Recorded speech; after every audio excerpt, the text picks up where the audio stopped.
எல்லாருக்கும் வணக்கம். ஃபஸ்ட்டு வந்து முதல்ல என்ன இவ்வளோ பெரிய ஸ்க்ரீனில் நான் பார்த்துருக்கேன். இது வரைக்கும் அந்த மாதிரி பார்த்ததில்ல. அதுக்கு வாய்ப்பு கொடுத்த தயாரிப்பாளருக்கும் டைரக்டருக்கும் ரொம்ப ரொம்ப நன்றி.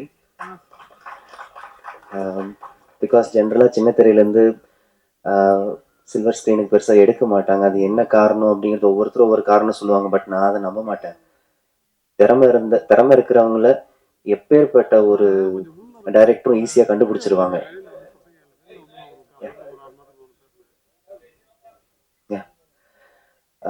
ஒரு உண்மையான திறமைசாலியா எங்க இருந்தாலும் ஒரு டைரக்டரோட கண்ணுக்கு துண்டா தெரிவாங்கன்னு எப்பவுமே சொல்லுவாங்க.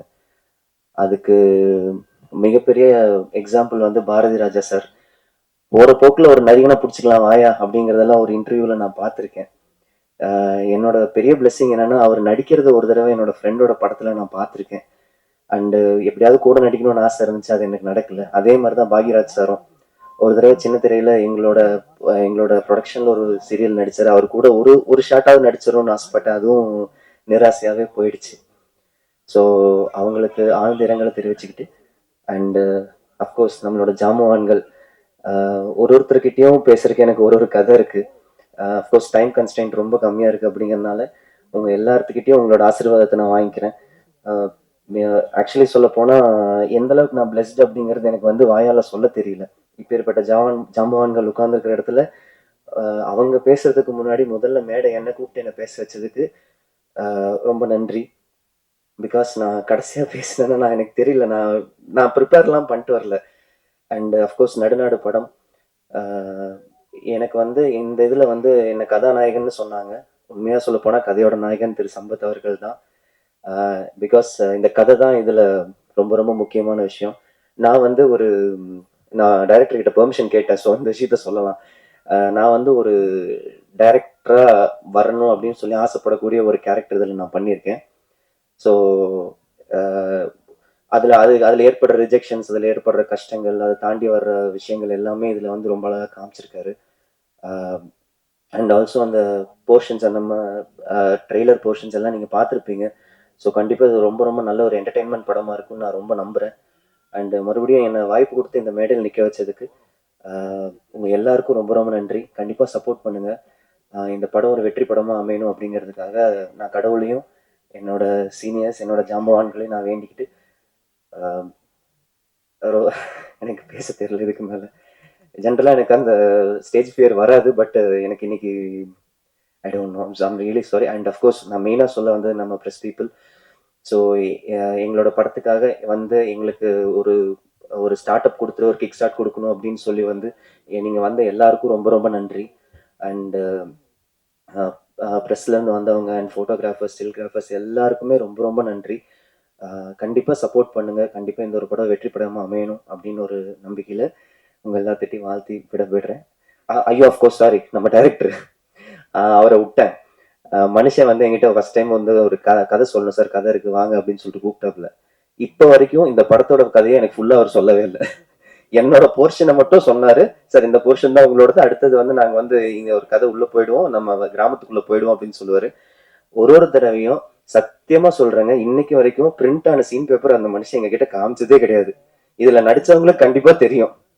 ஸோ அவர் எல்லாமே ஃபுல் அண்ட் ஃபுல் அந்த ஒரு மைண்ட்லயே வச்சுப்பாரு. சார் இது இங்க வர்றீங்க, இந்த டைலாக் தான் சார், இது ரொம்ப இம்பார்ட்டன்ட் டைலாக் சார், இது மட்டும் ஷார்ப்பா மென்ஷன் பண்ணிடுங்க, மற்றபடி உங்களோட ஃப்ளோல நீங்க போயிடுங்க அப்படின்னு சொல்லிட்டு ரொம்ப ரொம்ப கதையை மைண்ட்லயே வச்சுட்டு தனக்குள்ளேயே வந்து எடிட் பண்ணிக்கிட்டே ஒரு ஷார்ட்டா எடுப்பாரு. ஸோ அவரை பத்தி ஸ்பெஷல் மென்ஷன் நான் பண்ணணும்னு நினைச்சேன். சாரி, நான் லாஸ்ட்ல எடுத்துட்டு வந்ததுக்கு. And really thank you so much. Hi, good evening to everyone. First of all, I would like to thank all the chief guests and press and media people and everyone present here. பயப்படாதீங்க, தமிழ்லே பேசிடுறேன். Today is my very very special day. So இது வந்து என்னோட first stage. நான் எதுவுமே prepare பண்ணலை. So படத்தை பற்றி சொல்கிறதுக்கு முன்னாடி எங்கள் டேரக்டர் பற்றி நான் சொல்லிடுறேன். எனக்கு இந்த படத்தில் வாய்ப்பு கொடுத்த எங்கள் டைரக்டர் சந்தோஷ் சாருக்கு ரொம்ப ரொம்ப thanks. And producer sir Arumugam சாருக்கு ரொம்ப ரொம்ப தேங்க்ஸ். என்னை நம்பி இந்த படத்தில் எனக்கு வாய்ப்பு கொடுத்துருக்காங்க. ஸோ அதுக்காக ரொம்ப நன்றி தெரிவிச்சுக்கிறேன் அவங்களுக்கு. அண்டு இந்த படத்தோடைய கேமராமேன் செந்தில் சார். ஸோ அவங்க மூலியமாக தான் இந்த படத்தில் நான் நடிச்சிருக்கேன். ஸோ அவங்களுக்கும் ரொம்ப ரொம்ப தேங்க்யூ. அண்ட் இந்த படத்தோடைய music director Bharani sir. Sir சின்ன வயசுலேருந்தே அவங்களோட பாட்டு நிறைய கேட்டிருக்கேன், ரொம்ப ரொம்ப பிடிக்கும். ஸோ நீங்கள் நான் நடிச்சிருக்க இந்த படத்தில் நீங்கள் மியூசிக் பண்ணியிருக்கீங்கன்றது எனக்கு ரொம்ப ரொம்ப சந்தோஷமாக இருக்குது, பெருமையாகவும் இருக்குது. ஸோ உங்களோட மியூசிக்ஸ் வந்து இந்த படத்துக்கு பெரிய பெரிய ஒரு பலம் கொடுத்துருக்கு. ஸோ அதுக்காக ரொம்ப ரொம்ப தேங்க்ஸ் சார். அண்ட் என்னோட கோஸ்டார்ஸ் அருண் சார். ஸோ அவரை பற்றியும் கண்டிப்பாக சொல்லணும். ஸோ எனக்குமே வந்து ஆக்டிங் பெருசாக எதுவும் சொல்ல முடியாது. பட் எல்லா சீன்ஸ்லையுமே சரி, டேரக்டர் சாரும் சரி, ஹீரோ சார் அருண் சாரும் சரி, எனக்கு ரொம்ப சப்போர்ட் பண்ணாங்க. நிறைய விஷயங்கள் வந்து சொல்லி கொடுத்தாங்க, கைட் பண்ணாங்க. ஸோ அது வந்து எனக்கு கொஞ்சம் தைரியம் கொடுத்துச்சு. சீன்ஸ் நல்லா வர்றதுக்கும் ரொம்ப ரொம்ப ஹெல்ப்ஃபுல்லாக இருந்துச்சு. நடுநாடு படம் நல்லா வந்திருக்கு. I hope definitely you enjoy this film. ரொம்ப ரொம்ப ரொம்ப கஷ்டப்பட்டிருக்காங்க இந்த படத்துக்காக எல்லாருமே, ஃபினான்ஷியலும் சரி and every thing.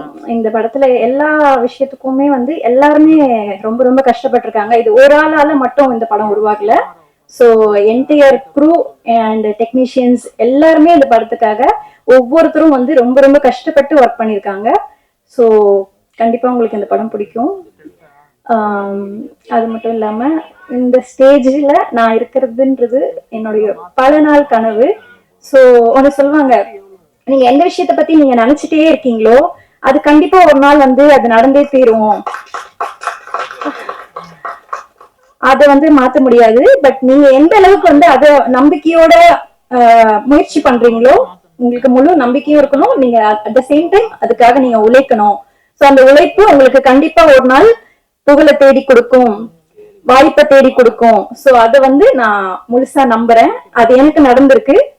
So thank you universe. And of course இந்த ஸ்டேஜ்ல நிறைய நிறைய பெரிய பெரிய சாதனைகள் பண்ண நிறைய பேர் இருக்காங்க.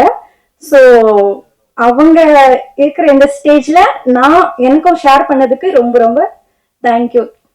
ஸோ இதோட நான் முடிச்சுக்கிறேன்னு நினைக்கிறேன். ஏன்னா டைம் ரொம்ப கம்மியா இருக்கிறதால தேங்க்யூ. வந்திருக்க எல்லாருக்குமே ரொம்ப ரொம்ப நன்றி. அண்ட் ப்ரெஸ் மீடியா பீப்புள்ஸ், கண்டிப்பா இதை வந்து நல்லபடியா கொண்டு போய் மக்கள் கிட்ட சேர்ப்பீங்கன்னு நினைக்கிறேன். உங்களுக்கும் பெரிய பெரிய தேங்க்யூ. இங்கே வருகை தந்திருக்கிறோம் press peoples and for every one, thanks for every one. இது ஆக்சுவலாக என்னோடய ஃபஸ்ட்டு மூவி நான் ஹீரோவாக பண்ணது. அண்டு ஆப்பர்ச்சுனிட்டி நம்ம சந்தோஷ் சார் எனக்கு கொடுத்தது வந்து பெரிய வாய்ப்பு. இந்த ஸ்டேஜெல்லாம் வந்து நிற்ப நான் நினச்சி கூட பார்த்ததில்ல. நான் ரொம்ப ஒரு சின்ன கிராமத்தில் தான் பிறந்து வாழ்ந்தவன். என்ன சார் நினச்சாருன்னு தெரியல. அப்புறம் ப்ரொடியூசர் எங்கள் அண்ணன் தான். அண்ணன் வந்து என்னை சின்ன வயசுலேருந்தே பார்த்துருக்காரு. பார்த்துட்டு ஒரு நாள் இந்த மாதிரி படம் பண்ணணுண்டா, நீ பண்ணால் நல்லாயிருக்கும் அப்படின்ற மாதிரி சொன்னார். ஆக்சுவலி ஸ்டார்டிங்கில் வி ஸ்ட்ரகிள்ட் அ லாட். ஒரு கேமராவே சரியாக பார்த்ததில்ல. அதை என்னை கூப்பிட்டு வந்து ரொம்ப என்கரேஜ் பண்ணி ஃபஸ்ட்டு ஒரு 3 daysலாம் பயங்கரமாக கேமராவை பார்த்தோன்னே கைக்கெல்லாம் நடக்க ஆரம்பிச்சிடும். அப்புறம் சார் தான் வந்து கொஞ்சம் அதெல்லாம் ஒன்றும் இல்லை சார், என்ன சார் நான் யூஸ்வலாக எப்படியும் பேசுகிற மாதிரி எப்படியும் பண்ணுற மாதிரி பண்ணுங்க, கேஷுவலாக இருங்க அப்படின்னு சொல்லி என்னை தேத்தி கொண்டு வந்தார். 2வது நாள்லாம் தேய்ச்சி ஓடி இருக்கும். அந்தளவுக்கு எனக்கு ரொம்ப பயம் ஜாஸ்தியாக இருந்துச்சு. அவர் நிறைய சார் வந்து ட்ரெயின் பண்ணி அவர் சொன்ன மாதிரி தான் சார், இவ்வளோதான் சார் டைலாக் இந்த ஸ்பாட்டில் வந்துட்டு இதுதான் சார் இப்படி தான் சார், ரொம்ப கேஷுவலாக என்னை வந்து ட்ரெயின் பண்ணி கூப்பிட்டு வந்தார். And the peoples those who work with us, இந்த நிறைய வெயிலில் வந்து ரொம்ப லைட்டு அதெல்லாம் நிறைய ஸ்ட்ரகிள் பண்ணும்போது ரொம்ப அவங்க வந்து கூட நின்று எல்லாருமே ஒரு ஃப்ரெண்ட்லியாக ரொம்ப கேஷுவலாக ரொம்ப ஜாலியாக வந்து கொண்டு போனாங்க. நடுநாடுன்ற பேர் it's not a name, it's a feel. ஆக்சுவலாக நாங்கள் தமிழ்நாட்டு உள்ளே வந்து ஒரு உளுந்தூர்பேட்டை, கடலூர் இந்த பகுதி சுற்று வட்டாரங்களில் கடலூர் நடுநாடுன்னு சொல்லுவாங்க. நாங்கள் எங்கள் மக்களோட ஃபீலிங்ஸு, அவங்களோட உணர்வு, அவங்களோட வாழ்வியல் பற்றி உண்மையான சம்பவத்தை தான் வந்து சார் வந்து இதில் பதிவு பண்ணியிருக்காரு, சந்தோஷ் சார். ஸோ உங்களோட பிளெஸ்ஸிங் மீடியா பீப்புள்ஸ், நீங்கள் 50% நாங்கள் என்ன எவ்வளோ பண்ணாலும் நீங்கள் ஒரு 50% எங்களுக்கு சப்போர்ட் பண்ணீங்கன்னா இன்னும் வந்து பெஸ்ட்டான ஒரு அவுட்புட் கிடைக்கும். அண்ட் பரணி சார் தஞ்சாவூர்லேருந்து வந்தவர், அவர் எங்கே கால் பதிச்சாலும் அதுக்குன்னு ஒரு இடத்த வந்து கிரியேட் பண்ணிட்டு போயிடுவார். ஃபர்ஸ்ட் பாடலாசிரியர் வந்து சார் வந்துட்டு, அதுக்கப்புறம் மியூசிக் டைரக்டர், அதுக்கப்புறம் பாடகர், டைரக்ஷனு எல்லாமே பண்ணிட்டாரு சார். ஸோ அவரை பற்றி அதிகமாக சொல்கிறதுக்கு ஒன்றும் இல்லை, அவரை எல்லாருமே தெரியும். தேங்க்யூ ஃபார் இந்த மூவியில் எனக்கு பண்ணி கொடுத்ததுக்காக ரொம்ப நன்றி சார். உங்களோட பலம் இன்னும் ஜாஸ்தியாக இருக்குது இந்த பாட்டு இதெல்லாம், இது இன்னும் நிறையா சப்போர்ட் பண்ணியிருக்கு இதில். அண்ட் இப்போ நன்றி, எல்லாருக்கும் நன்றி. மேடையில் இருக்கிற கலையுலக ஜாம்பவான்கள் அனைவருக்கும், மேடைக்கு முன் அமர்ந்திருக்கிற பத்திரிகை மற்றும் ஊடக நண்பர்களுக்கும், இங்கே வந்திருக்கிற நடுநாடு படக்குழுவினர் மற்றும் அவர்களுடைய உறவினர்கள், சொந்தக்காரங்க, நண்பர்கள் அனைவருக்குமே என்னுடைய மாலை வணக்கத்தை முதல்ல தெரிவிச்சுக்கிறேன். நம்முடைய தமிழக முதல்வர் திரு சி ஜோசப் விஜய் அவர்களுடைய நடிப்பில் நாளை வெளியாக இருக்கிற ஜனநாயகன் திரைப்படம் மாபெரும் வெற்றியடைய என்னுடைய மனமார்ந்த வாழ்த்துக்களை இந்த நேரத்தை தெரிவிச்சுக்கிறேன். அவருடைய கடைசி படம் சொல்றாங்க. ஸோ நம்ம எல்லாருமே தியேட்டரில் போய் பார்த்து இது ஒரு மிகப்பெரிய ஒரு பிளாக் பஸ்டர் ஹிட் ஆகணும்னு நான் வேண்டி கேட்டுக்கிறேன்.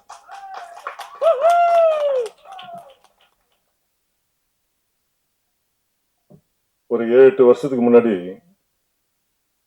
ஒரு டாக்டர் ஸ்டூடெண்ட் ஒருத்தர் எனக்கு அப்பப்போ ஃபோன் பண்ணிட்டே இருப்பாரு. சார், நான் உங்க பெரிய ஃபேன் சார், உங்க நடிப்பு ரொம்ப பிடிக்கும் சார், அப்படி இப்படின்னு அப்பப்போ ஃபோன் பண்ணிட்டே இருப்பாரு. உங்களை நேரில் பார்க்கணும் சார், நேரில் பார்க்கணும்னு சொல்லிட்டே இருப்பாரு.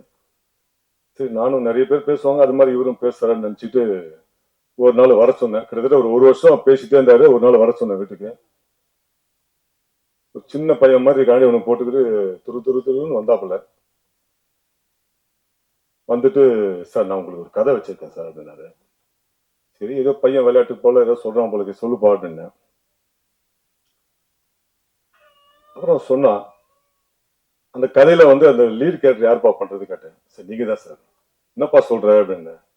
இல்ல இது இந்த கேரக்டர் நீங்க தான் சார் பண்ணுவான். அப்பா, நான் ஏதோ வில்லன் கூட ஹீரோ கூட ஏதோ சின்ன சின்ன பண்ணிட்டு என்ன போய் ஹீரோன்னு சொல்றியாப்பா அப்படின்னு. இல்ல சார், இந்த கேரக்டர் நீங்க கரெக்டா இருப்பீங்க, ஏன்னா இது வந்து ஒரு நெகட்டிவ் கேரக்டர், அதனால நீங்க கரெக்டா இருப்பீங்க அப்படின்னாரு. அதுக்கப்புறம் யார்பா டைரக்டர் அப்படின்னு. சார் நான் தான் சார் படம் எடுக்க போறேன். ஓ, என்னப்பா 19 வயசு இருக்காது போல உனக்கு, சின்ன பையமா இருக்க, நீ எடுக்கிறான்றியா அப்படின்னு. இல்லை சார், நான் எடுத்துருவேன் சார். இன்னும் ஏதாவது படம் ஒர்க் பண்ணியிருக்கியா? இல்லை சார், நான் எதுவும் ஒர்க் பண்ணல. அப்போ எப்படி பாடுப்ப? இல்லை சார், நான் எல்லாமே வந்து கம்ப்யூட்டர்ல ஆன்லைன்ல பார்த்து எல்லாத்தையும் கற்றுக்கிட்டேன் சார் அப்படின்னா. சரி, ஏதோ விளையாட்டு போல சொல்கிறேன், சரி எடுக்கும்போது பார்ப்போம் அப்படின்னு சொல்லிட்டு அனுப்பிச்சு வச்சுட்டேன். அப்புறம் ஒரு வருஷம் கழிச்சு மறுபடியும் ஃபோன் பண்ணி, சார் டேட் கொடுத்தீங்கன்னா எடுத்துடலாம் சார் அப்படின்னா. சரி, இது என்னதான் பண்ணுறோம் பார்ப்போம் அப்படின்னு சொல்லிட்டு நானும் போய் நடிச்சு ஒரு 20-30 நாள் ஷூட் பண்ணா. நல்லபடியாக எடுத்து ரிலீஸ் பண்ணும்போது கொரோனா வந்துடுச்சு. படம் பார்த்தா ஓகே, நல்லா இருக்கு. ஒண்ணுமே தெரியாம ஒரு பையன் வந்து எடுத்திருக்கானே, சரி நல்லா இருந்தது. ஸோ அதுக்குள்ளேயும் கொரோனா வந்துடுச்சு, ரிலீஸ் பண்ண முடியல. சரி, ஓடிடியா ரிலீஸ் பண்ணலாம் அப்படின்னு சொல்லிட்டு முயற்சி பண்றோம். சரி, டீசர் வந்து யாராவது ரிலீஸ் பண்ண நல்லா இருக்கும் சார்ட்டுன்னா. சரிப்பா, ஃபர்ஸ்ட் ஏதாவது போஸ்ட் ஏதாவது அனுப்பு பண்ணலாம் அப்படின்னேன். சார் நீங்க எத்தனை படம் இதுக்கு நடிச்சிருப்பீங்க அப்படின்னு கேட்டான். நான் சொன்ன, ஒரு வருஷத்துக்கு 10 படம். நான் 20 வருஷமா இருக்கேன், வருஷத்துக்கு 10 படம் விட ஒரு 200 படம் நடிச்சிருப்போம்ப்பா அப்படின்னேன். அப்புறம் போஸ்ட் அனுப்பிச்சேன். அதில் பார்த்தா நடிகர் சம்பத் ராமின் 200வது படம் கசகசா, இந்த படத்தோட பேர் வந்து கசகசா இப்படின்னு ஒரு டைட்டில் போட்டு அனுப்புனாரு. எனக்கு வந்து நான் ஏதோ விளையாட்டு போல சொன்ன 200 படம்னு போட்டாரு அப்படின்னு சொல்லிட்டு அன்னைக்கு நைட் ஃபுல்லா நம்ம நடிச்ச படத்தை எல்லாத்தையும் ஆன்லைன்ல தேடி தேடி தேடி தேடி பார்த்தேன். 197 படம் வந்துச்சு நம்ம நடிச்சது. எனக்கு ஞாபகத்துல இருந்தது. அது சரி, ஓகே பரவாயில்ல, ஏன்னா தப்பாயிடக்கூடாதுல, 200 படம் போட்டு அப்புறம் 200 படம் நடிச்சானா நடிக்கலையான்னு யாராவது கேட்டாங்கன்னா பதில் சொல்லுங்கிறதுக்காக தேடி பார்த்தேன். ஒரு 3 படம் மட்டும் கம்மியா இருந்தது. சரி பரவாயில்ல, ரிலீஸ் ஆகாத படம் ஒரு 40-50 படம் இருக்கு, அதில் இது அட்ஜஸ்ட் ஆகிடும் சொல்லி நானும் விட்டுட்டேன்.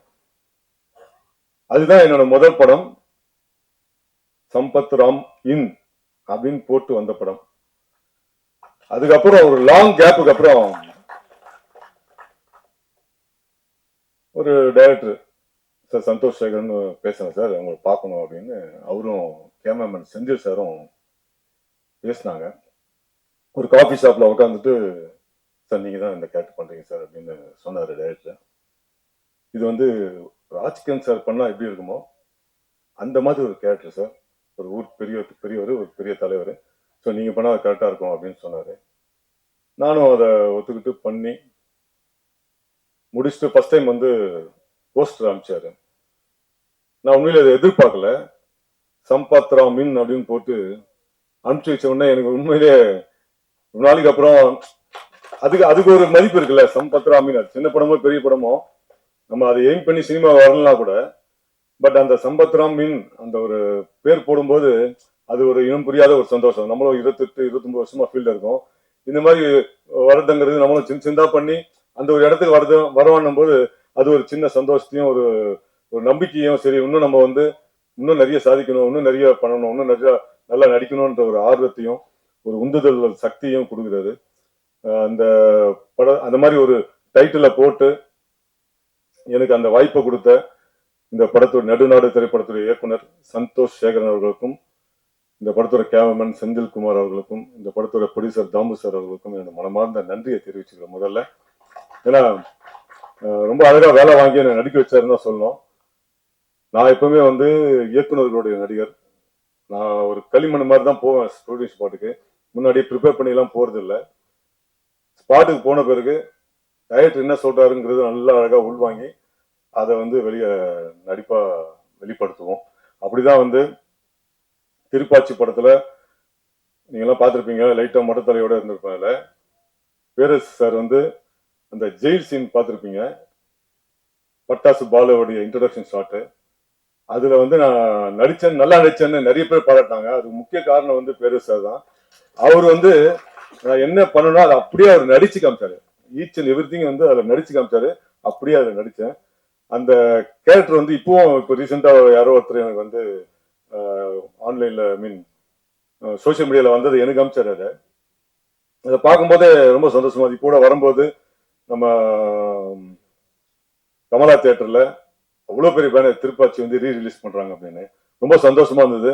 ரொம்ப நன்றி சார். இந்த மாதிரிலாம் எனக்கு நீங்களாம் வாய்ப்பு கொடுத்ததுனால தான் இப்போ சம்பத்ராம் இன் நடுநாடு அப்படின்னு போட்டு வர அளவுக்கு ஒரு படத்தை நம்மளாலே நடிக்க முடிஞ்சது.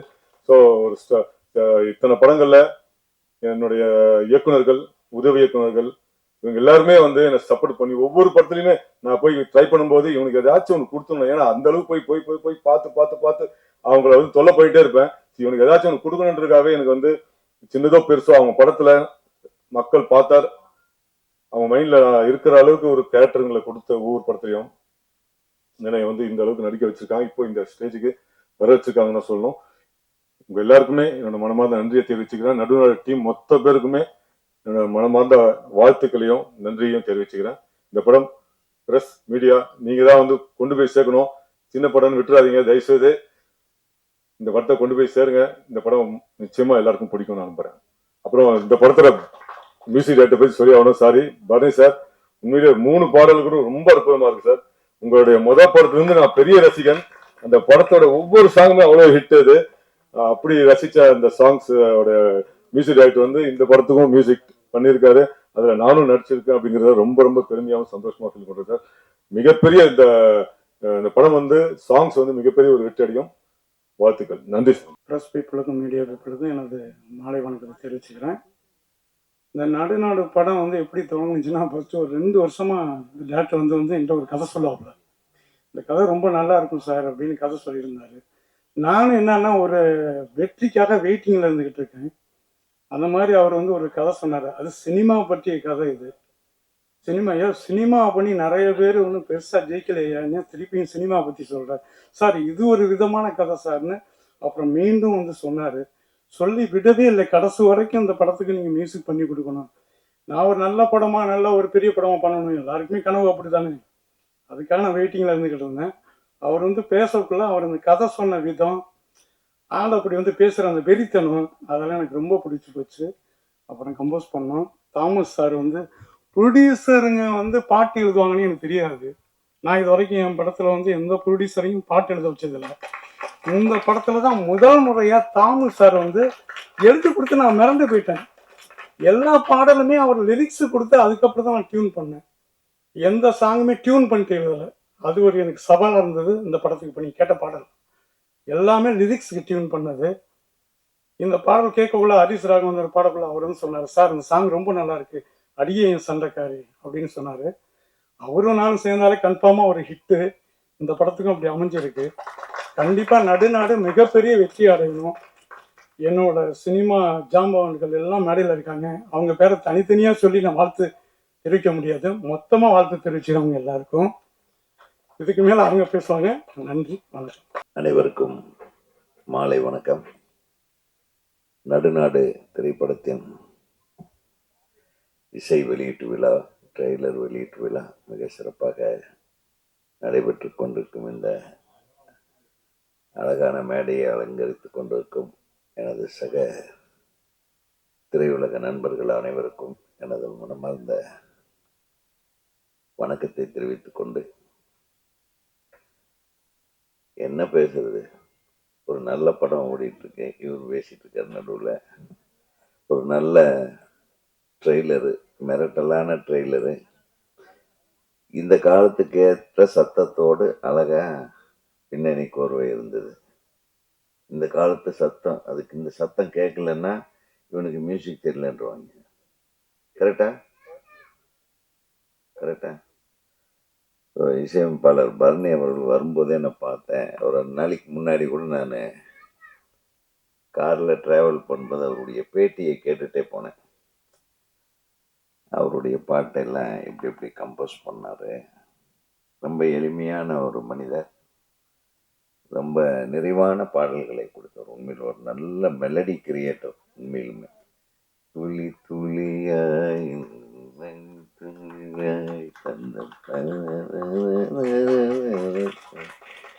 முதல் படம் நினைக்கிறாரு. உங்களுக்கு முதல் படமா தெரியல இருக்கு. அது மிகப்பெரிய பார்வை ஒன்று. ஒரு எப்போதுமே அந்த படத்தில் எல்லா பாட்டுமே கிட்டுங்க. யாரா இந்த மியூசிக் டைரக்டர் அளவுக்கு தமிழ்நாடையே திரும்பி பார்க்க வச்ச ஒரு இசையமைப்பாளர். ரொம்ப எளிமை, ரொம்ப சாஃப்ட்டு. அவர் எப்பவுமே ரொம்ப ரொம்ப திறமைசாலி. அவருக்குன்னு ஒரு இறைவன் வந்து சில திரைப்படங்களை இன்னைக்கும் மக்கள் நெஞ்சில் நிற்கிற அளவுக்கு அவருடைய இசை. தொடர்ந்து அவர் படம் பண்ணணும். இந்த படத்தை பற்றி கூட அந்த அந்த பேட்டியில் சொல்லியிருந்தீங்க.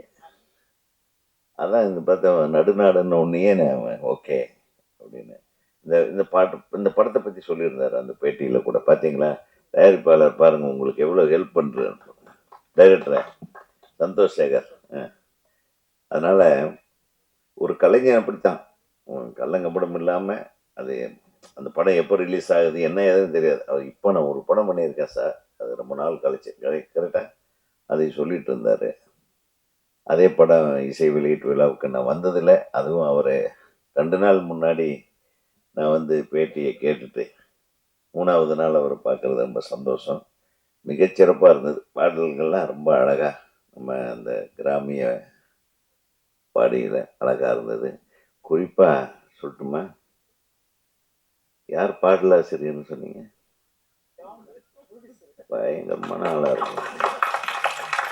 பச்சை முந்திரியா எப்படி எடுக்கணும், எனக்கு அது அப்படியே நின்றுடுச்சு.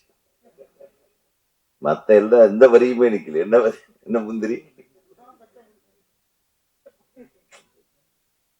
அந்த ஒரு பாட்டுக்காகவே படம் ஓடும். கவலையே படாதீங்க. யாரோ பேசும்போது சொன்னாங்க, இன்னைக்கு எங்க அன்பு அவர் போயிட்டாரா, அன்பு செழியன் போயிட்டாரா. அவர் சொன்னார், இந்த காலத்துல இளைஞர்களுக்கு உண்டான சரக்கு இருந்தாதான் முதியவர்களுக்கு இந்த சரக்கு பிடிக்கும். இளைஞர்களுக்கு மட்டும் இல்லை, நம்மளுக்கே பிடிச்சிருக்குன்னா பாருங்களேன். அப்பா பார்த்தாரா? இந்த பாட்டு தனியா இன்னொரு தடவை போட்டு காட்டுங்க. அப்பதான் அவருக்கு உங்களை பத்தி தெரியும். என் பையன் எப்படியெல்லாம் பாட்டு எழுதுவான். நான் எஜமான்ல அந்த மாதிரிதான் ஒரு பாட்டு எழுதுறேன். எனக்கு அது கொஞ்சம் அந்த சிச்சுவேஷனே அது இந்த எஜமான் கதாபாத்திரத்தை கொஞ்சம் செக்ஸியாக செட்யூஸ் பண்ணுற மாதிரி ஒரு பாட்டுன்னொன்னே இந்த உறக்க கத்துது கோழி, அஹ், அந்த பாட்டு எழுதும்போது எனக்கு வார்த்தைகள் கொஞ்சம் வர்றதுக்கு மறுத்தது. நம்ம பட் இது எழுதிட்டேன். கொஞ்சமாக அது கொஞ்சம் விரசமும் இருக்கும் அதில். அந்த அது கடைசியில் பார்த்தீங்கன்னா நிறைய பேர் என்ன பண்ணிட்டானுங்க, போட்டிருக்கேன் இப்போ. அது என்ன பண்ணிட்டாங்க, அந்த படத்தில் நான் எப்பவுமே என் படத்தில் ஒரு பாட்டு வாலி சாருக்கு கொடுப்பேன். அதில் எஜமான் படத்தில் ஒரு பாட்டு மட்டும் வாலி சாருக்கு கொடுப்பேன் எப்பவுமே. எல்லா படத்துலையும் நான் வெளியூரில் இருக்கும்போது அந்த பாட்டை வாலி அண்ணங்கிட்ட ஃபோனில் பேசி சொல்லிடுவேன். அப்படி அவர் ராக்குமுத்து ராக்குன்ற பாட்டு தான் அவர் எழுதினார். ஆனால் இந்த பாட்டு வந்த உடனே, உறக்கத்துது கோழி வந்த உடனே அந்த பாட்டு தான் அவர் எழுதினாருன்னு போட்டு விட்டாங்க. அது கூட நம்மளை அந்த மாதிரி பாட்டு எழுதுறதுக்கு அக்செப்ட் பண்ணலை. பட் தம்பி பின்னிருக்கீங்க. அது மற்ற வரிகள் எல்லாம் ஆழமா நான் வந்து யோசனை பண்ண முடியல. அதுக்குள்ள விஷுவல் நம்மளை வந்து மயக்கிடுச்சு. அதனால அது தனியா பார்ப்போம். மிக நேர்த்தியா எழுதியிருந்தீங்க பாடல். அவர் சொன்னாரு, உங்க கவிதை, உங்க பாடல் வரிகளுக்கேற்ப அவர் வந்து இசையமைச்சிருக்காரு. அது ரொம்ப சிரமமான விஷயம். அது நீங்க எந்த சந்தத்தை எழுதியிருக்கீங்களோ அப்புறம் கொஞ்சம் கொஞ்சம் மாத்த சொல்லியிருப்பாரு. தத்தகரத்துல நிக்காது சில டைம்ல. ஸோ இதெல்லாம் ஒரு புதிய விஷயம்தான். நீங்க புதியவர்களுக்கு என்கரேஜ் பண்ணியிருக்கீங்க. வாழ்த்துக்கள். தயாரிப்பாளர் சங்கத்துல முன்னாடி ஈசி மெம்பரா இருந்தேன். இப்ப இல்ல, அவங்க தவறா தகவல் கொடுத்துட்டாங்க பழக்க தோஷத்துல. பிலிம் சேம்பர்ல இப்ப ஈசி மெம்பரா இருக்கேன். பிஆர்ஓ யூனியன்ல செக்ரட்டரியா இருக்கேன். பத்திரிகையாளர்களை, தொலைக்காட்சி தோழர்களை, இணையதள நண்பர்களை, புகைப்பட கலைஞர்களை, உங்கள் அனைவருக்கும் வணக்கம். ஆர்வி உதயகுமார் சார் வந்து பேசிட்டு ஒரு புயலை கிளப்பிட்டு போனாரு. அதனால உங்களுக்கு நிறைய கண்டென்ட் கிடைச்சிருக்கு மீடியாக்கெல்லாம். அதே மாதிரி அடுத்து பேரரசு சார் பேச போறாரு. இன்னும் இருக்கு அரவிந்தர் சார் பேசுறா இருக்குது. ஸோ இன்னும் உங்களுக்கு நிறைய தீனி இருக்கு. இன்னும் ஒரு 1/2 hour எல்லாம் முடிஞ்சிடும்னு நினைக்கிறேன் ஃபங்க்ஷனு. ஸோ அது வரைக்கும் கொஞ்சம் பொறுமையா இருங்க. இந்த மாதிரி சிறு முதலீட்டு படங்களுக்கு வந்து நீங்க இவ்வளவு தூரம் மேல மெனக்கிட்ட இருந்து இதை கொண்டு போய் மக்கள்கிட்ட சேர்க்கறதுக்கு முதல்ல உங்களுக்கு தான் நாங்க கைதட்டி பாராட்ட தெரிவிக்கணும். இந்த படத்தோட கதாநாயகன் பேசினாரு. அதுக்கப்புறம் வந்து கதாநாயகி வந்து ஆங்கிலத்தில் ஆரம்பிச்சு வந்து அப்புறம் தமிழ்ல முடிச்சிட்டாங்க. அதனால இவங்களுக்கு நல்ல மிக சிறந்த எதிர்காலம் இருக்கு. ஏன்னா பத்திரிகையாளர்கள்லாம் வந்து இந்த மாதிரி இங்கிலீஷும் தமிழும் கலந்து பேசினா ஒரு நல்ல பூஸ்டப் பண்ணி எழுதி விட்டுருவீங்க. ஸோ அவங்களுக்கு வந்து ஒரு ஃபியூச்சர் நல்லா இருக்கு அந்த அம்மாக்கு. அதே மாதிரி இந்த படத்தோட பாட்டை பத்தி சொல்லணும். அவரு தாமுவா எழுதியிருக்கிறாரு. அதாவது நான் பச்சை முந்திரி கைப்படாத சுந்தரின்னு ஒன்று எழுதியிருக்கிறாரு. அனுபவத்தில் எழுதினாரா இல்லை வந்து கேட்டு எழுதினாரான்னு தெரியல. அதே மாதிரி அந்த டூயட் சாங்ல நல்ல வரிகள்லாம் போட்டிருக்கிறாரு. அதான் நீ இல்லாத நேரத்துல தேன் கூட கசக்குதடி அப்படின்னு ஒரு வார்த்தை வருது. அதே மாதிரி அந்த பொண்ணு நடந்து போற பாதம் பட்ட இடம் எல்லாம் பூக்கள் பூக்குதடின்னு எழுதியிருக்கிறாரு. ஸோ ஏதோ பாதிக்கப்பட்டிருக்கிறாரு நல்லா தெரியுது. அதனால வந்து இந்த படத்தோட தயாரிப்பாளர் மாணிக்கம் ஆறுமுகம் அவர்களை வந்து முதல்ல நம்ம பாராட்டி கைத்தட்டி பாராட்டணும். ஏன்னா ஒரு புது இயக்குனருக்கு வாய்ப்பு கொடுத்துருக்கிறாரு சந்தோஷ் சேகரனுக்கு. அவருக்கு இது முதல் படம் நினைக்கிறேன். ரெண்டாவது படம். அவரோட வேலையை கரெக்டா செஞ்சிருக்கிறாரு. அந்த ஐட்டம் சாங்கத்துல வந்து கொஞ்சம் தலையை காட்டியிருக்கிறாருன்னு நினைக்கிறேன். அதுல அவர் ஒரு ஆசைய ஒரு தயாரிப்பாளரோட பையன் பாட்டுல ஆசையை தீர்த்துக்கிட்டாரு. டைரக்டர் நடிச்சு தீர்த்துட்டாரு. அதாவது பொதுவா ஒரு வாசகம் உண்டு, இல்லை என்பதே இல்லை அப்படின்னு சொன்னோம்னா அது அம்மா அப்பா இருக்கும் வரைன்னு சொல்லுவாங்க.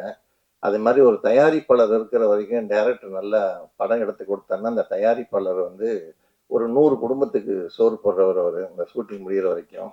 ஸோ அந்த தயாரிப்பாளர் நல்லா இருக்கணும் மெயினா. அது சில டைரக்டருங்க வந்து அது கரெக்டா இருப்பாங்க. இப்போ Perarasu sir, Aravindar sir, P Vasu, Ravikumar, SP Muthuraman, Ramanarayanan எடுத்தீங்கன்னா இவங்கெல்லாம் வந்து தயாரிப்பாளர் நல்லா இருக்கணும்னு நினைச்சு எடுத்தவங்க. அதனாலதான் காலம் கடந்து அவங்களோட பேரை நம்ம இன்னும் சொல்லிக்கிட்டு இருக்கிறோம்.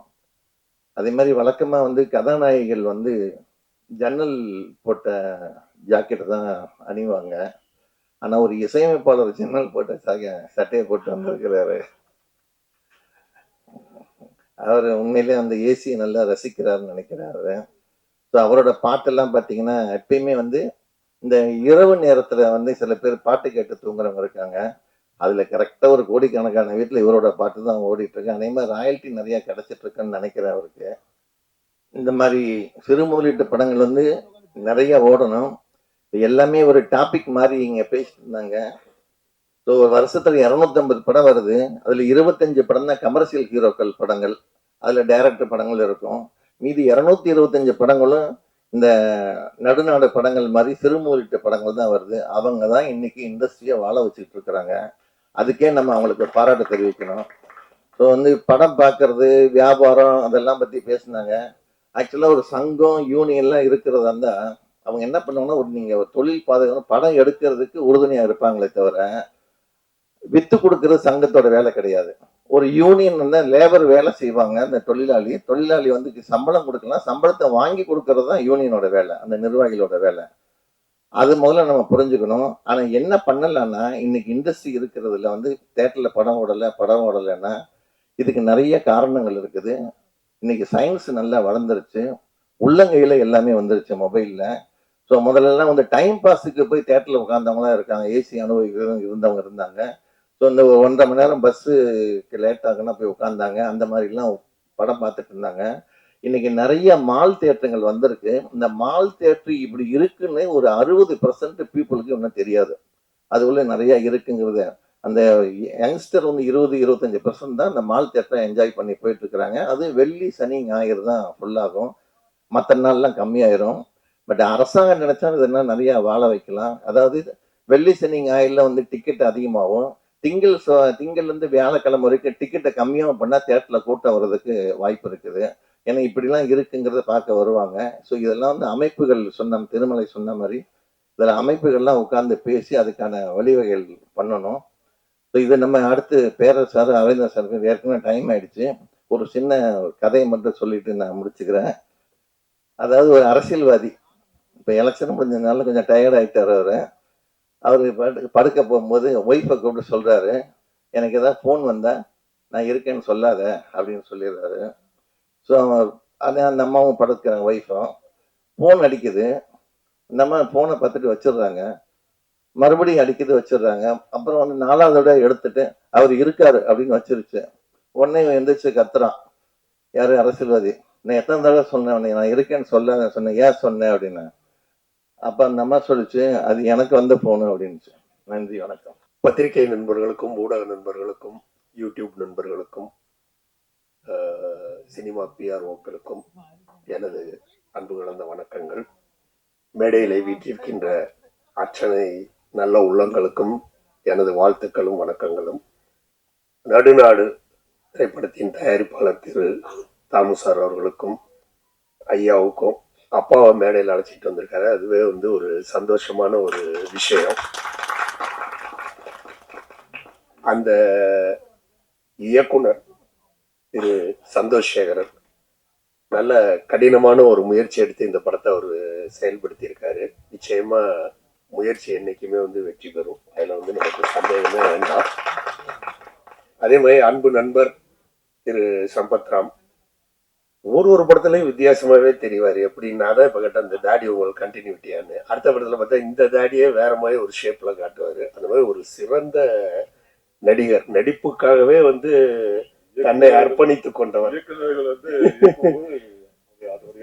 ஆமா, நல்ல ஒரு கலைஞர். அவருக்கு இந்த படத்துல வந்து இப்படி ஒரு சிறப்பான வேடம் கிடைத்திருப்பதற்கு வந்து பாராட்டுகள். உங்களுடைய வளர்ச்சி மேன்மேலும் வளர வேண்டும். விழாவின் நாயகன் பரணி சார் சொல்லவே வேண்டாம். எளிமையானவர், ரொம்ப எளிமையானவர், ரொம்ப இனிமையானவர். அற்புதமான மெலடிஸ். மறுபடியும் நம்மளை வந்து உங்க பீரியடுக்கு, அதாவது எங்க பீரியடுக்கு, நம்ம பீரியடுக்கு அழைச்சிட்டு போயிட்டீங்க. நான் என்னென்னமோ பேசணும்னு நினைச்சிட்டு தான் வந்தேன். நீங்க இந்த தயாரிப்பாளர் இயக்குநர்களுக்கிடையே ஏதோ ஒரு பெரிய கருத்து மோதல்கள், ஏதோ ஒரு பெரிய வேறுபாடு இருக்குது. ஒரு இயக்குனர் தான் ஒரு தயாரிப்பாளரையே வந்து வாழ விடாம செஞ்சிடறாரு அப்படின்ற மாதிரி எல்லாம் பேச்சு வந்துடுச்சு. அதனால அதற்கு சின்ன விளக்கம் நான் கண்டிப்பா கொடுத்தே ஆகணும். நேரமா இருந்தாலும் மன்னிச்சிருங்க. நம்ம ஹீரோவுக்கும் ஹீரோயினுக்கும் அவங்களுக்கும் வாழ்த்துக்களை சொல்லிக்கிறேன். ஏன்னா நான் அடுத்த டாபிக்கு போறேன், அதனால இதை முன்னாடி சொல்லிட்டேன். உங்க படம் நிச்சயமா வெற்றி பெறும் சார். நல்ல நேரத்துல கரெக்டா திரைக்கு கொண்டுட்டு வாங்க. ஏன்னா எல்லாமே நல்லா இருக்குது. நிச்சயமா படம் வெற்றி பெறும். திரு பாஸ்கர் சார் அவர்கள் பேசும்போது சொன்னாரு, அது உண்மையிலே வந்து ஏறக்குறைய நம்ம கோபிக்கு வந்து கண்ணில் தண்ணியே வந்துருச்சு, எனக்கும் தண்ணியே வந்துருச்சு. ஏன்னா நாங்க எவ்வளவு போராடி இந்த டிஎஃப்டிங்கிறதுக்கு அங்கீகாரம் வாங்கறதுக்காக பாடுபட்டோங்கிறது எங்களுக்கு தான் தெரியும். 85களில் என்னுடைய முதல் படம் ஊமை விழிகள் 1986ல ரிலீஸ் ஆனது. எனக்கு கண் உண்மையிலே தண்ணி வருது. 85ல போய் ஒரு இடத்துல நாய் மாதிரி நின்னோம். எத்தனை நடிகர் எங்களை தள்ளி இருப்பார்கள். எல்லாமே நீங்க அப்ப பல பேட்டிகள்ல படிச்சிருக்கலாம். யாருமே வந்து அதுக்கு அங்கீகாரமே கொடுக்கல. நீங்க என்ன சினிமாவுக்கு என்ன படிச்சுட்டு வரீங்கன்னு யாருக்குமே வந்து கிடைக்கல. அவ்வளவு போராடி அதுக்கு ஒரு அங்கீகாரம் வாங்கி வந்த பிறகு டிஎஃப்டில இருந்து 100 பேரை கூப்பிட்டு ஒருத்தருக்கும் 1 கோடி ரூபா கொடுத்தோம்னா டிஎஃப்டில இருந்து கூப்பிட்டு இருக்கணும்னா முதல்ல என்னதான் கூப்பிட்டு இருக்கணும் அவங்க. ஏன்னா டிஎஃப்டிக்கு இன்னைக்கு பேர்லயே வந்து சொல்ல பண்ணீங்கன்னா நீங்க தான் டிஎஃப்டிக்கு ஓப்பனிங்னு வாங்க. ஊமை விழிகள் தான் ஓப்பனிங். என்னதான் கூப்பிட்டு இருக்கணும், ஆனா கூப்பிடலையே. அப்ப இதுல எந்த அளவுக்கு உண்மை இருக்குங்கிறது வந்து கேள்விக்குறியாதான் இருக்குது. டிஎஃப்டியினால் மட்டும் வந்து ஒரு தயாரிப்பாளர் வந்து பாதிக்கப்படல. இவங்க கொடுத்திருந்தாங்கன்னா வள்ளுவர் வந்து அற்புதமா ஒரு குறள் எழுதியிருக்காரு, இதனை இதனால் இவன் செய்யும் என்றாய்ந்து அதனை அவன் கண் விடல். ஏன் நீங்க கதையை கேட்காம 100 பேர் கொடுத்தீங்களா? எப்படி நடந்தது அது? திருமலை எனக்கு ரொம்ப நல்ல நண்பர். ஒரு படத்தின் வெற்றி தோல்வி என்பது முழுக்க முழுக்க இயக்குனரின் கையில் மட்டும்தான் இருக்கிறது என்று சொன்னால் அதை என்னால் ஏற்றுக்கொள்ள முடியாது. என்னால் மட்டுமல்ல, அதில் உண்மையும் இல்லை. ஒரு இயக்குனர் மட்டும் எல்லா பொறுப்புகளையும் எடுத்துக்கொள்ள முடியாது. ஒரு தயாரிப்பாளர் இல்லைன்னா இயக்குனர் இல்லை, இயக்குனர் இல்லை சினிமாவே இல்லை. தயாரிப்பாளர் இல்லைன்னா இன்னைக்கு இந்த சினிமாங்கிறதே இல்லை. அதுல வந்து எந்த மாற்று கருத்தும் கிடையாது. தயாரிப்பாளர் போடுற சாப்பாட்டுல மட்டும்தான் இன்னைக்கு நாங்களாம் வாழ்ந்துட்டு இருக்கோம், வளர்ந்துட்டு இருக்கோம். ஏன்னா சினிமாவை தவிர வேற தொழில் தெரியாது. சினிமாவை மட்டும்தான் சாப்பிட்றோம், சினிமாவனாலதான் சாப்பிட்டுட்டு இருக்கோம். அதை வந்து ஒரு ஊண்டிங்கா வந்து டிஎஃப்டி தான் இப்படி பண்ணிட்டாங்கன்னு சொல்லும் போது அது மனசு உண்மையில ரொம்ப கஷ்டமா இருக்கு. டிஎஃப்டி எத்தனை ஹிட்டு கொடுத்துருக்கோம், யார் ஹிட்டு கொடுக்கலையா? உதயகுமார் அவர்களோட சின்ன கவுண்டர் எடுத்துக்கோங்க, ஹிட் இல்லையா? எத்தனையோ பேர் பண்ணியிருக்கோம், எத்தனையோ படங்கள். இன்னைக்கு வந்து நான் இந்த மேடையில சொல்லாமன்றதுல சொல்றேன். ஆவானந்த் சார் நான் அடிக்கடி சந்திச்சு பேசும்போது அவர் சொல்லுவார், நம்மள செலவு பண்ணிட்டோம்னு சொல்றாங்களே, டிஎஃப்டி தான் செலவு பண்ணாங்கன்னு. நம்மளுடைய படங்களில் ஒவ்வொரு காட்சிகளும் இன்றளவும் பேசப்படுகிறது. இணைந்த கைகள் எடுத்துக்கிட்டீங்கன்னா இன்னைக்கு அந்த இன்ட்ரோல் பிளாக்க சொல்லுவாங்க. ஊமை விழிகள் எடுத்துக்கிட்டீங்கன்னா இன்னைக்கு அந்த கார் ஷாட்டை சொல்லுவாங்க. நம்ம செலவு பண்ணது ஒவ்வொரு விஷயமும். செந்தூரப்போயின்னு எடுத்துட்டீங்கன்னா அந்த ட்ரெயினை சொல்லுவாங்க. உழவன்மன் எடுத்துக்கிட்டீங்கன்னா அந்த ரேஸை சொல்லுவாங்க, இன்னைக்கும் சொல்லுவாங்க. ஊமையில இப்ப இந்த ஆகஸ்ட் 15 வந்தா 40 ஆண்டுகளை கடந்து 41வது ஆண்டுல அடி எடுத்து வைக்குது. ஊமை விழிகள் படம் இன்னைக்கு ஓடிட்டு இருக்கு, எல்லா இடத்துலயும் பாராட்டப்படுது. எதற்காக இதை இவ்வளவு உணர்ச்சியா நான் பேசுறேன்னா, அது பண்ணின செலவு வந்து அந்த படங்கள்ல நாங்க காட்டணும். இன்னைக்கு பல படங்கள்ல வந்து அது காட்டப்படுவதில்லை. இதற்கு காரணம் வந்து ஒரு இயக்குனரை மட்டும் நாம் சொல்லிவிட முடியாது. அதேதான் ஃபர்ஸ்ட் நான் சொன்னதுதான், ஒரு படத்தினுடைய வெற்றி தோல்விக்கு இயக்குனர் மட்டும் காரணம் அல்ல. ஒரு நல்ல படத்தை பண்ணியிருப்போம், தேட்டருக்கு கொண்டுட்டு வர முடியாது. அப்ப இயக்குனர் போய் தேட்டருக்கு பேச முடியுமா? உதயகுமார் சொல்லும் போது அற்புதமா சொன்னார், நீங்க யாருக்காக படம் எடுக்கிறீங்கிறத முதல்ல டிசைட் பண்ணிட்டு அதை எடுங்க. எல்லாருக்குமே அதாவது வந்து பணங்கிறது வந்து மூட்டை கட்டி எடுத்துட்டு வந்து சினிமால யாரும் கொட்டிடக்கூடாது. அது உண்மையான வார்த்தை, யாருமே கொட்டக்கூடாது. தொழில் தெரிஞ்சால்தான் நம்ம அந்த தொழிலை செய்யணும். இப்ப என்ன கொண்டு போய் வந்து ஒரு இன்ஜினியர் ஆட்டம் ஒரு கட்டடத்தை கட்ட சொல்லு அப்படின்னா என்னால கட்ட முடியாது. ஏன்னா எனக்கு தெரிஞ்சது சினிமா தான். ஆனால் அதே இன்ஜினியரிங் ஒரு தாஜ்மஹாலே எடுத்துக்கங்களேன். என்கிட்ட ஒருத்தர் கேட்டாரு, எத்தனையோ இன்ஜினியர் படிச்சுட்டு இன்ஜினியர் தான் வந்து கட்டடம் கட்டுறாங்கன்றாங்க, ஆனா தாஜ்மஹால் எந்த இன்ஜினியர் கட்டினாரு? யாருமே கட்டலையே. இன்ஜினியரிங் இல்லாத காலத்துல எல்லாம் கட்டினாங்கன்னு. நான் சொன்ன தாஜ்மஹால்ல இருந்து உருவானதே இன்ஜினியரிங்கா இருக்கலாம் ஒருவேளை. அந்த தாஜ்மஹாலை இன்னைக்கு இருக்கிற இன்ஜினியர் பார்த்தால் அதை புட்டு புட்டு அவர் சொல்லிடுவார், இது இத்தனை டிகிரியில வச்சிருக்காங்க, அத்தனை டிகிரியில வச்சிருக்காங்க, இந்த சென்டரிங் இப்படி கொடுத்துருக்காங்க, அதனாலதான் அது நிக்குதுன்னு. இதுபோல்தான் நாங்கள் டிஎஃப்டி படித்தால் மட்டும்தான் சினிமா எடுக்க முடியும் என்று யாரும் என்னைக்கும் சொன்னது கிடையாது. அதுல உண்மையும் கிடையாது. டிஎஃப்டி படித்தவர்கள் ஒரு சினிமாவை எங்களால் ஈஸியா அனலைஸ் பண்ண முடியும். ஒரு ஷாட் எடுத்திருந்தாங்கன்னா இந்த ஷாட்டை எப்படி எடுத்திருப்பாங்கங்கிறத சொல்ல முடியும். இந்த ஷாட்டுக்கு எப்படி சார் இசையமைச்சிருக்காங்கிறத என்னால் பார்க்க முடியும். இந்த ஷாட்டுக்கு கேமராமேன் எங்கேருந்து லைட் பண்ணியிருக்காங்கிறத என்னால் பார்க்க முடியும். என்னன்னா அதை பற்றி படிச்சிருக்கோம், அந்த தொழில் நமக்கு தெரியும், அவ்வளோதானே தவிர டிஎஃப்டி படித்தாதான் சினிமா எடுக்க முடியும் அப்படின்னு சொல்றதெல்லாம் ஒரு காழ்ப்புணர்ச்சியான பேச்சு. டிஎஃப்டிலேருந்து வந்து ஜெயிச்சுட்டாங்களா அப்படிங்கிற கோபமா என்னங்கிறது தெரியல. அது ஒரு காழ்ப்புணர்ச்சியான பேச்சியாக தான் வந்து எனக்கு படுது. ஏன்னா டிஎஃப்டி படிக்காதவர்கள் எத்தனையோ பேர் சாதிச்சிருக்காங்க. நீங்க நம்ம பாரராஜா, பாக்யராஜ் சார்லாம் பார்க்குறோமே, எவ்வளவோ சாதனைகள். இது வந்து ஒரு சப்போர்ட்டிவ் எலிமெண்ட், அவ்வளவுதான். இப்ப என்ன கேட்டாங்க, நான் யார்ட்டையுமே உதவி இயக்குனரா பணிபுரியாமலே என்னுடைய முதல் படம் உண்மையிலேயே நான் இயக்குனராகவே வெளியில வந்தேன். அதற்கு முழு முதல் காரணம் டிஎஃப்டி தான், அடிச்சு சொல்லுவேன். ஏன்னா ஒரு 30 வருஷமா உதவி இயக்குனராக இருந்து கத்துக்க வேண்டிய விஷயத்த நான் அந்த 3 வருஷத்துல அங்க நான் படிச்சுட்டு வந்தேன். எனக்கு தெளிவா தெரியும் எங்க ஷாட் வைக்கிறது, எங்க கேமரா வைக்கிறது, எங்க லைட் பண்ணணும், எல்லா விஷயங்களுமே தெரியும். எப்படி எடிட் பண்ணணும், எல்லா விஷயங்களுமே. எதற்காக சொல்றேன்னா, தம்பி பேசும்போது ரொம்ப அருமையா சொன்னார், நம்ம கோபி பேசும்போது, தவறான ஒரு கருத்தை வந்து இங்க பதிவு செய்யக்கூடாது. ஏன்னா 100 கோடி ரூபா வந்து ஒரு நிறுவனம் கொடுத்துருக்காங்க அப்படின்னு சொல்லி ஒரு தவறான கருத்து. ஏன்னா 1 ரூபா கொடுங்க, நான் எடுத்துறேன். 1 ரூபா கொடுக்க சொல்லுங்க, நான் எடுத்துறேன் படம். தாராளமா பண்ணலாம், எதுவுமே முடியாதுங்கிறது கிடையாது. எங்கேயோ டாபிக் ஆரம்பிச்சு இன்னைக்கு டாபிக் வந்து எங்கேயோ மாறிடுச்சு, மன்னிச்சிடணும். ஏன்னா வந்து அது பொறுக்க முடியல. டிஎஃப்டின்னு போட்டுக்கிறத நான் இன்னைக்கும் பெருமையா நினைக்கிறேன். அதை வந்து தவறுன்னு சொல்லும் போது அதை ஏத்துக்க முடியல. இந்த மேடையும் இதுக்கான மேடை அல்ல. வெளியில ஒரு மேடை வைங்க, விவாதத்துக்கு கூப்பிடுங்க, நாங்க வர்றோம், அங்க நம்ம இதை பத்தி பேசுவோம்.